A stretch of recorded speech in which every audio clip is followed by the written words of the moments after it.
আসসালামু আলাইকুম। আশা করি সবাই ভালো আছেন। আমরা সবাই ভালো আছি আলহামদুলিল্লাহ। আজকে আপনাদের সাথে শেয়ার করব লাল শাক। লাল শাক আজকে ভাজি করব। লাল শাকগুলো দেখেন কত সুন্দর দেখতে, লাল টকটকা। আর এই শাকটা খুবই কচি শাক, আর ছোট ছোট শাক একদম।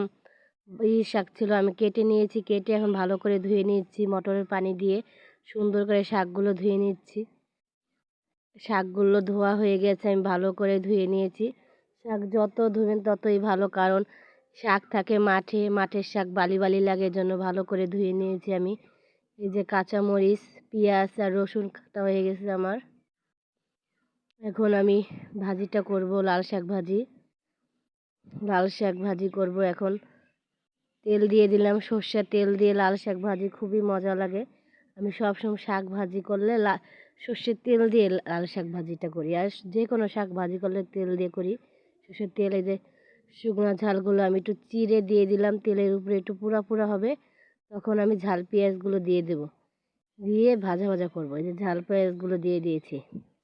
আর কি শুকনো মরিচটা দিলে কি ভালো লাগে খেতে, একটু পোড়া পোড়া করে দিলে ঘ্রাণ আসে আর কি শাকে। সব শাকে একটু শুকনো মরিচ দিয়ে দিবেন তেলের উপরে, খুবই মজা লাগে। যে আমার ঝাল পেঁয়াজগুলো একদম ভাজা ভাজা হয়ে গেছে, কি সুন্দর।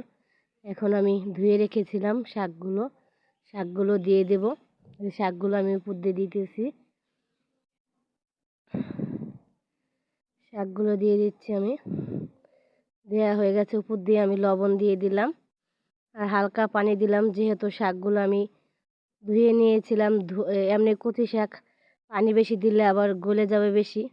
ঢেকে দিলেই পানি অনেক উঠবে শাকে, আপনি ঢেকে দিলেই পানি, প্রচুর পানি ওঠে। এখন হয়ে গেছে, এখন ঢাকনিটা তুলে দিচ্ছি। এই যে আমার শাকটা ঢেকে দিয়েছি, একটু নরম হয়ে গেছে। ঢেকে দিয়ে যে এত সুন্দর, কত সুন্দর নরম হয়ে গেছে শাকগুলো, আর পানি উঠেছে অনেক। আর শাকটা খুবই আর কি ভালো পড়েছে। শাক দেখেন না, লাল টকটকা শাকগুলো।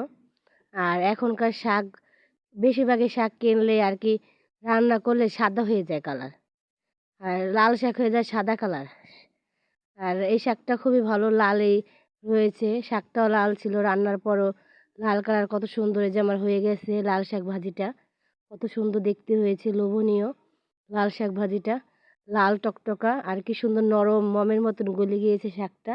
লাল শাক ভাজি দিয়ে ভাত খেতে খুবই ভালো লাগে। শাক সবজি ভালো, আর শাক তো ভিটামিন সি, সবাই জানি আমরা। লাল শাকের কালারটা কত সুন্দর হয়েছে, ভাজির কালারটা খুবই সুন্দর হয়েছে দেখতে, লোভনীয়। আর কালারটা অনেক সুন্দর হয়েছে, খুবই সুন্দর হয়েছে আর কি। সবসময় শাক খেলে এত সুন্দর কালারটা হয় না, খুবই সুন্দর হয়েছে কালারটা।